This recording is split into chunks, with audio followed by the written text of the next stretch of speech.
fading vert skater. My income was getting cut in half every month. And so I started doing whatever I could. Around that time, in the halls of Activision, there was an idea to do a skateboarding game. I heard you always been a gamer to some extent. Yeah, well, I've played video games since their inception. Activision called me and said, we are working on a game, we'd like you to come see what we're doing. As soon as I played it and I felt just some of the controls, I knew that was the game. The video game obviously turned into something much bigger than I think anyone expected. To think that this may actually affect the evolution of skateboarding, which ultimately it did.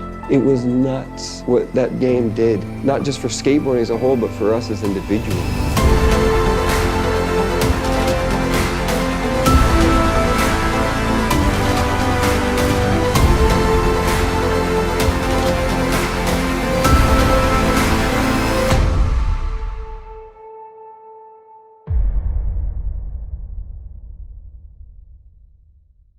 Hey guys, I'm Randy Unger, and this is Unger the Radar, where we talk all things film. And right now I have with me filmmaker Ludvig of the new documentary, Pretending I'm Superman, the Tony Hawk video game story. Ludvig, hello, how are you?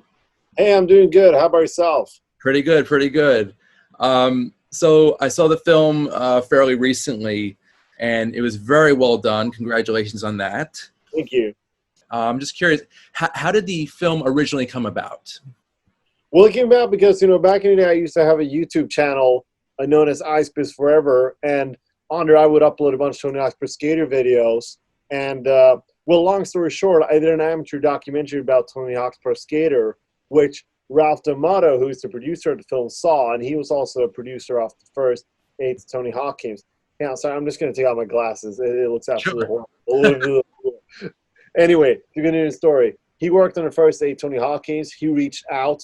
We kind of became friends. He came over to Sweden one summer, which is where I lived, and we sort of hung out and stuff like that. And then once he always had this idea of doing this Tony Hawk documentary, and I always wanted to make like a professional documentary about Tony Hawk games and not just, some YouTube documentary for 30 minutes. And at that time, I also really started to get into filmmaking. And so when I went over to Southern California in the summer of 2016, I met up with Ralph again. He actually introduced me to Tony Hawk and allowed me to kind of pitch this project for him, and that was awesome. So, and Tony agreed to be, he agreed to be in the project on spot pretty much. And, a lot of that was obviously because of Ralph, who was involved in it, because he'd worked with Ralph for so long. So his professionalism really brought a lot to the project, I'd say. Cool, very cool. And I'm curious, though, what is your fascination with skateboarding in general, and of course, the legendary Tony Hawk? Well, I love skateboarding, man. Skateboarding is my life, pretty much. I mean, I was never a really good skateboarder or anything. I can do basic tricks, but I've always been so fascinated by it, to be honest. And I'm just completely obsessed with skateboarding videos, skateboarding news, everything skateboarding, really. And, Tony Hawk's Pro Skater, like a lot of other kids, was what introduced me to skateboarding in the first place. And it changed my life. And I think it's, one of the greatest art forms out there. And as a sport, too, it's just the coolest thing that has ever existed. Cool. Yeah, personally, I've never skateboarded. I don't think I have the balance for it. But I am curious, maybe in the future. Yeah, good luck. Yeah. Is it easy to pick up? I mean, that depends on who you are, man. I mean, some people have a really easy time. Some people do not. I mean, I'd say as long as you're going with low expectations of like, this is really hard to do, you'll probably be better off than someone who's just played a video game and thinks everything is possible, pretty much. Yeah. Cool. So what was it like interviewing all these awesome skaters and video game developers? Was that a difficult process, first booking them and then actually speaking to them? I mean, Ralph D'Amato, the producer, took care of all the booking, obviously, and, he kept in touch with a lot of skaters. So that was, I don't want to say the easy part, but that was definitely not that hard to kind of get the skaters all together and stuff like that. Some skaters, weren't able to make it, sadly, but almost all of them agreed. And, interviewing them, since this was one of my first major, or it was my first major documentary and still is my only feature length and stuff like that. I mean, it was I was obviously a bit stressed before going in, but I kind of prepared a lot, and I know a lot about skateboarding, but I did a lot of research about each individual before going into the interview, and I think that really helps. So that's really my advice to any filmmaker who wants to make a documentary is that, do a lot of research on the people you want to interview, because, your dedication and research will show when you're in the interview, so that you don't ask questions that, that you can answer by looking on Wikipedia or something like that, Yeah, for sure. Did you have a favorite person you interviewed? I mean, Ronnie Mullen's always favorite. Ronnie Mullen is one of my favorite people in the world, probably the most intelligent guy I know. He's a good friend too. So, I mean, talking to him, whether it's doing an interview with him or hanging out with him, it's just awesome. He's just one of the most interesting people out there. He's so philosophical. And I think he really took skateboarding. He's never seen skateboarding as a sport. And it shows in a way that skateboarding has evolved his thinking, and he's always been a math nerd and stuff like that as well. So, and I have too in ways. So it's very interesting to talk to him for sure. Sweet. Was there anyone you wanted to include in the documentary that you didn't get a chance to? I mean, there were a couple scheduling conflicts, but overall, I think we got pretty much everyone that we wanted. Okay, cool. And I mean, the film is beautifully shot. It looks great. It sounds great. What was the editing process like? Well, editing, it was actually, I'm actually an editor. That's actually probably my main kind of job in the film industry. It's my full-time job, really. And yeah, I mean, editing, I had a pretty clear vision of what it was going to be from the beginning. But I think after about 5 or 6 versions, we had a really good editor come in and kind of take things over from there. And he was so good, and kind of, and we finished the product off together, and he kind of added the whole dramatic thing to it. And then, in 2019, we actually kind of finished up the ending because, for a long time we had a good film, but the last 10 minutes just didn't hold up. And then we shot some additional interviews and more footage, stuff like that. So the very final 10 minutes I did all by myself. That's probably, the greatest achievement of my life so far, honestly, editing those 10 minutes, because I think they're really great. I'm really happy with them. I still get goosebumps when I watch it. And, it was, as a lover of skateboarding and a lover of the people that are in the film, it was a pleasure to interview the film, to edit the film, sorry, yeah. And yeah, I could definitely feel the passion in the film, and it's definitely a love letter to the sport. So that came across really, really well, and it works great. But aside from positive stuff, what are some challenges that you faced during production?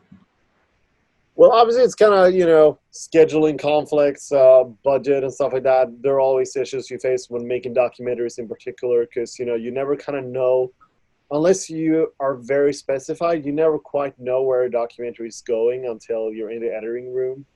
I think those were the main challenges, and also getting the right people, because, we shot the film over, I think, 3 years. So, first we had these people, and then we edited a documentary, and we kind of realized, we can't really make this documentary without having these other people as well. So we scheduled new interviews, we did, we shot for another summer, and we kept on doing that for a while, and that's always hard. I don't think I've ever heard of a documentary that's been shot for like, 3 weeks, and then they actually got everything they needed. You always need something else, to kind of get that really good dramatic curve for your documentary. Yeah. All that time and hard work definitely paid off, for sure. Sure, for sure. And so obviously the documentary, it's not solely based on Tony Hawk and his skating, but it's really more about the history of the video game franchise. So I'm curious, growing up for you, what were, other than the Tony Hawk games, what were some of your all-time favorite video games? Oh man, I have so many actually, and I'm kind of the guy too who anything that I like a lot, I always tell people that's some of my favorites. So saying that, it won't really have an effect on most people that I call something one of my favorite games something. But if I have to name a few, especially growing up, I'd say Crazy Taxi was another one. That's still one of my favorites of all time. Legend of Zelda: The Wind Waker, such a huge fan of the game. And then actually some store-based game, Resident Evil, all the games, and then also some store-based game by Quantic Dream called Heavy Rain. Especially, that's one of the games that kind of changed my life in a way. Okay. I don't know if you ever heard that game. It's a very kind of interactive film, really. So it Oh, couldn't be more different. what was the name? I'm sorry. Heavy Rain. So No. the guy who did it actually did a game with Ellen Page as well called Beyond Two Souls, which Okay. so Right. yeah, he's essentially a filmmaker turned game designer. Yeah. That's cool. Are there any ambitions to maybe turn a well-known video game into an actual feature-length film for you? I've actually had ambitions with that. You know, that's funny you say that because I haven't always said it, but I always tell people that, you know, some of the best stories I've ever kind of experienced in any art form is through video games. Mm. And I think a lot of it has to do with that video games are sort of an individual experience, and you can kind of take advantage of the art form just like you can take advantage of, you know, the art of film in ways that you can with books or, you know, or music and stuff like that. So I think, yeah, I mean, I've always wanted to make kind of a film based on one of my favorite games as well, Eternal Darkness, which is a really good horror game. Okay. But I don't think that's ever going to happen. And then obviously that probably won't happen, I should say. And then, you know, there's a bunch of other just really great video games that I play that kind of inspired me to write screenplays in a certain direction and stuff like that. Right now I'm kind of obsessing with a game called Harvester from the 90s, which is a really weird point-and-click game that yeah, I'm kind of surprised I haven't seen a film adaptation off of, but at the same time, that's a game that wouldn't lend itself well to film, probably. Okay. Well, I look forward. I hope to see that from you at some point. Oh, that's so cool, yeah. Maybe someday, yeah. Yeah, for sure. I love it. I love it. Now, speaking of film, so this documentary has a really great visual style. Like you really pieced it together really well. The tone is perfect, I'd say, for this subject matter. Who are some of your filmmaker influences? You know, it's a really good question. But I'd say, you know, Stacy, when it comes to a documentary that has kind of similar tone, not similar tone, but a similar style, you know, one of the biggest influences was definitely, you know, the Bones Brigade documentary by Stacy Peralta, Bones Brigade, an autobiography. You know, that's a huge influence on me. Other than that, you know, I think my influence come from all kinds of people. You know, I think my favorite documentary of all time is probably Hoop Dreams by Steve James. Mm-hmm. But that couldn't be more different than, you know, this documentary. But yeah, I mean, when it comes to documentaries that are kind of a history lesson about a specific subject, but that are still appealing to a big crowd, you know, I'd say, I cannot remember his name right now. I'm so ashamed of that. But the guy who did, you know, Senna, the documentary about Amy Winehouse, and recently about Diego Maradona, I mean, he's just brilliant at his job because he makes these documentaries about these people who only knew, you know, this one, like how to play soccer, or they were really good. I mean, they were the greatest race car drivers in the world and stuff like that. And I know nothing about Formula One, but I still love the documentary Senna. So yeah, I think that's kind of what you should be aiming for. Yeah. Okay. So basically that balance of education and entertainment.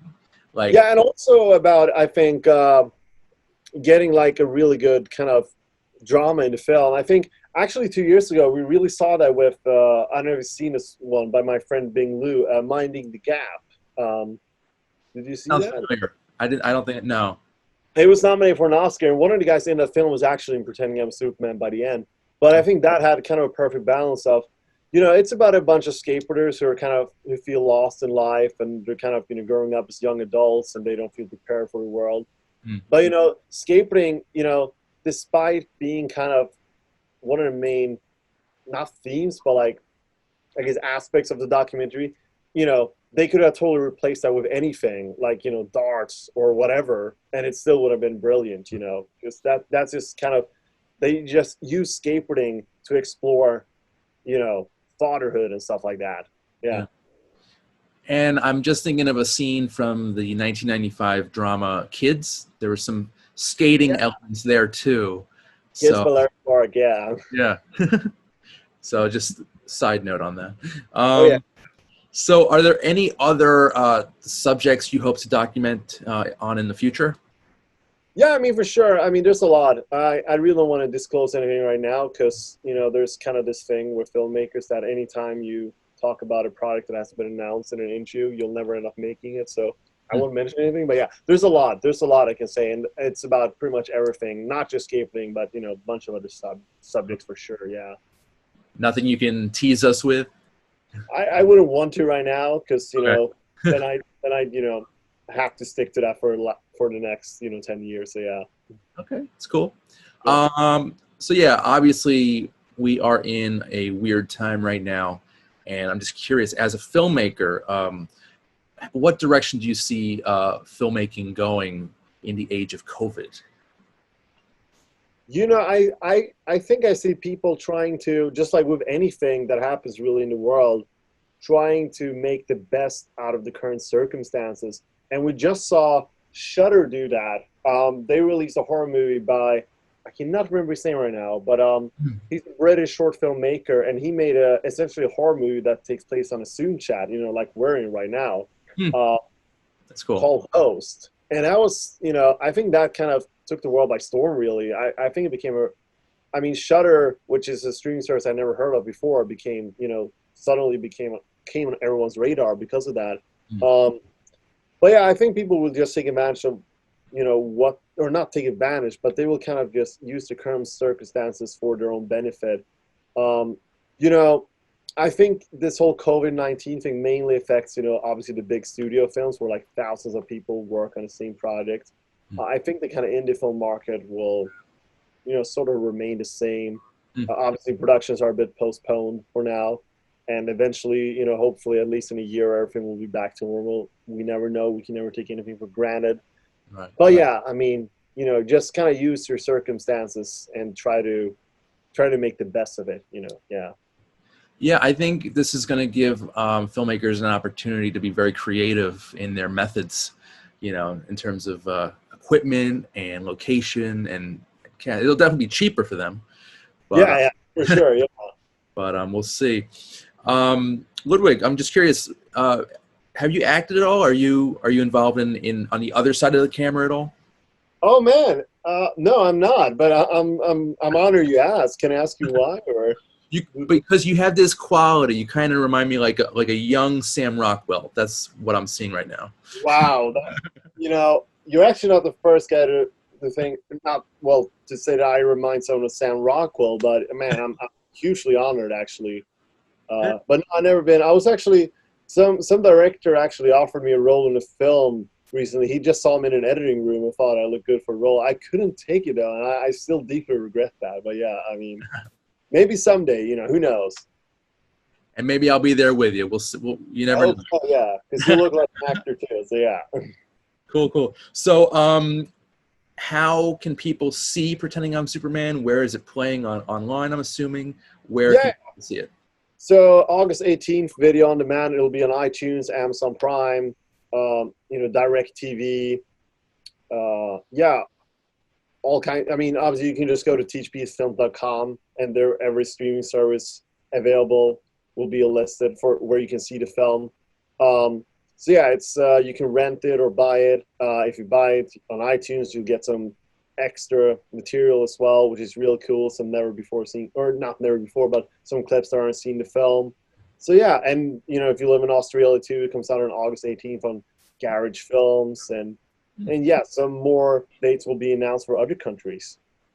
Sweet. Well, I hope everyone sees it. It's a great film. It's very interesting. I'm not a skateboarding fan at all, really. So it was very enlightening for me personally. So thank you for that. Oh, well, thank you too. Thanks for enjoying it. Yeah. So guys, see the film. It's great. Ludvig Gur, thank you so much for your time today. This was great. And I'm your host, Randy Unger. This has been Unger the Radar. And thanks for watching.